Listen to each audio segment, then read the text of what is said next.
প্রিয় শিক্ষার্থী বন্ধুরা, এখন আমরা 3 নম্বর কোশ্চেন নিয়ে আলোচনা করবো। দেখো এখানে যে অনুক্রম দেওয়া আছে, এখানে একটা ধারা দেওয়া আছে, তাই না? এক নম্বরটা হচ্ছে অনুক্রম, 2 নম্বরটা হচ্ছে ধারা। আমরা ক নম্বরে বলছে এক লং গুণোত্তর অনুক্রম হতে এক্স এর মান নির্ণয় করো। শিক্ষার্থী বন্ধুরা দেখো, ক নম্বর আমরা প্রদত্ত অনুক্রমটি দেবো আগে। প্রদত্ত অনুক্রমটি X plus 1 comma X plus 5 comma X plus 10 comma dot dot dot চলতেছে। অনুক্রম যেহেতু আমরা কমা ব্যবহার করবো। শিক্ষার্থী বন্ধুরা এখন দেখো, আমাদের যেহেতু এক্স এর মানটা বের করতে বলছে, আমাদের শিক্ষার্থী বন্ধুরা দেখো গুণোত্তর অনুক্রম বের করতে বলছে, তাই না? তাহলে আমরা এখানে দেখো শর্ত মতে, শিক্ষার্থী বন্ধুরা শর্ত মতে গুণোত্তরের ক্ষেত্রে অনুপাতগুলো সমান আসে। তাহলে দ্বিতীয় পদ হচ্ছে এখানে কি এক্স প্লাস 5 ডিভাইডেড আমরা দেবো এক্স প্লাস 1 ইকুয়াল। তাহলে তৃতীয় পদ হচ্ছে কি এক্স প্লাস 10 ডিভাইডেড তৃতীয় পদ হচ্ছে এক্স প্লাস 5। অনুক্রম যেহেতু বলছে এবং গুণোত্তর অনুক্রমের কথা বলছে, তাহলে আমরা অনুপাতগুলো কি সমান দিতে পারবো। কেন? কারণ গুণোত্তর অনুক্রমের ক্ষেত্রে পরপর দুইটা পদের অনুপাত পরস্পর সমান। স্টপ। এখন দেখো, তাহলে আমরা এখানে হিসাব করবো। শিক্ষার্থী বন্ধুরা দেখো, আমরা দেখো এই যে এটা আড়াআড়ি গুণ করবো। কী করবো? আড়াআড়ি গুণ করবো। এখন দেখো এখানে দেখো এটা একই আছে এক্স প্লাস 5, তার মানে এক্স প্লাস 5 দিয়ে তার উপর আমরা কী করবো? হোল স্কোয়ার দেবো। আবার এটির সাথে এটা যেহেতু কী আছে, শিক্ষার্থী বন্ধুরা গুণ আছে, তাহলে আমরা দেখো x plus 1 into x plus 10 এটা দিয়ে দেবো। এখন দেখো শিক্ষার্থী বন্ধুরা, এখানে আমাদের কি এক্স প্লাস 5 আছে, হোল স্কোয়ার আছে, তাহলে আমরা এখানে দেখো এক্স স্কোয়ার প্লাস সূত্রে 2 এ মানে এক্স, এখানে বি মানে 5 প্লাস বি স্কোয়ার মানে 5 স্কোয়ার। আর এখানে দেখো এক্স দ্বারা আমরা গুণ করবো এক্স স্কোয়ার, এক্স আর 1 গুণ করলে আমরা কী পাবো? এক্স আর 1 গুণ করলে এক্স। এখন 10 দ্বারা দেখো এক্স দ্বারা দুইটাকে গুণ করছে, এখন 10 দ্বারা এই দুটোকে গুণ করবো। তাহলে গুণ করলে দেখো এখানে 10x প্লাস 10 আর 1 গুণ করলে 10 হবে। শিক্ষার্থী বন্ধুরা দেখো, এখানে থাকতেছে এক্স স্কোয়ার প্লাস 5 যখন 10 এক্স প্লাস এখানে আসছে 25 ইকুয়াল। এখানে থাকতেছে এক্স স্কোয়ার প্লাস, এখানে দেখো শিক্ষার্থী বন্ধুরা এই যে একটা এক্স প্লাস এখানে আসছে ফির 10টা প্লাসের এক্স, তাহলে এখানে থাকতেছে 11টা এক্স প্লাস, তাই না? প্লাস এখানে আসছে 10। এখন শিক্ষার্থী বন্ধুরা দেখো, আমাদের কী করতে হবে? এই যে এই সমান চিহ্নর উভয় পক্ষে যদি একই পদ থাকে, দেখো এক্স স্কোয়ার বাদ যাবে। এখন দেখো শিক্ষার্থী বন্ধুরা, এই যে এখানে 10x আছে, 10x রাখবো। এই যে 11xটা এদিকে এলে মাইনাসের 11 কী হবে? X equal. ওইদিকে দেখো 10 ছিল 10, এই 25টা প্লাসের ওই দিক নিয়ে গেলে হবে কি মাইনাসের।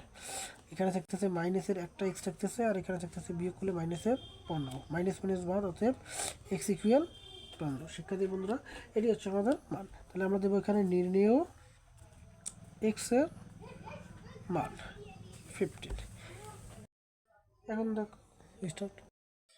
এখন দেখো শিক্ষার্থী বন্ধুরা, আমরা খ নম্বর করবো। খ নম্বরটা আমাদের এখানে দেখো কোশ্চেনে বলছিল 2 লং গুণোত্তর ধারাটি কোন পদ মাইনাস 256 হবে, তাই না?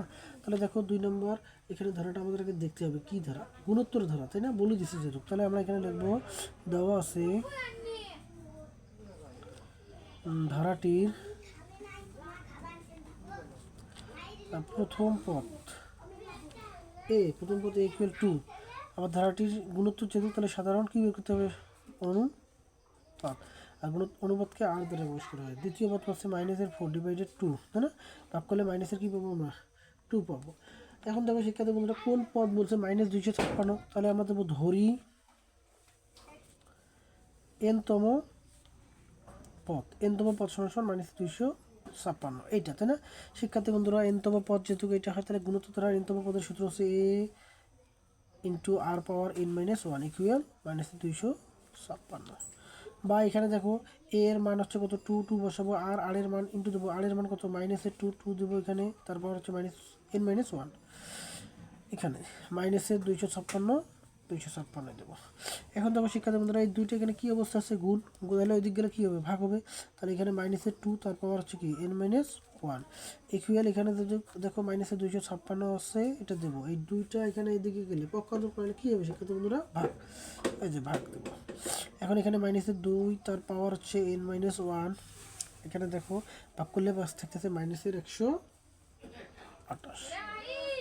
এখন দেখো মাইনাসের 2 দেবো, এন মাইনাস 1 দেবো। শিক্ষার্থী বন্ধুরা, তোমাদের সবসময় তোমরা মনে রাখবো, দেখো এখানে যেহেতু আমরা কি এই যে সমান চিহ্নের দিকে কি আছে? মাইনাসের 2 আছে, কি আছে?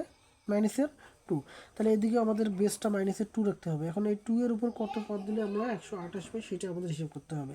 তাহলে এখানে দেখো 7 দিলে আমরা কিন্তু 128 পাই। সমান চিহ্নের উভয় পক্ষে বেস একই হলে বেসকে বাদ দেওয়া যায়, আর n মাইনাস ওয়ান ইকুয়াল এখানে 7 লিখতে পারি, এই মাইনাসের টুটা বাদ যায়, বা n ইকুয়াল 7 মাইনাস ওয়ানটা ওদিকে কি প্লাসের 1, এখন এখানে যোগ করলে কত হবে 8। শিক্ষার্থী বন্ধুরা এটাই হচ্ছে আমাদের কি নির্ণয় অ্যান্সার। তাহলে আমরা দেবো নির্ণয় ধারাটির 8তম পদ -256। শিক্ষার্থী বন্ধুরা চ্যানেলটিকে অবশ্যই তোমরা সাবস্ক্রাইব করবা এবং বেল আইকনটি চালু করে রাখবা।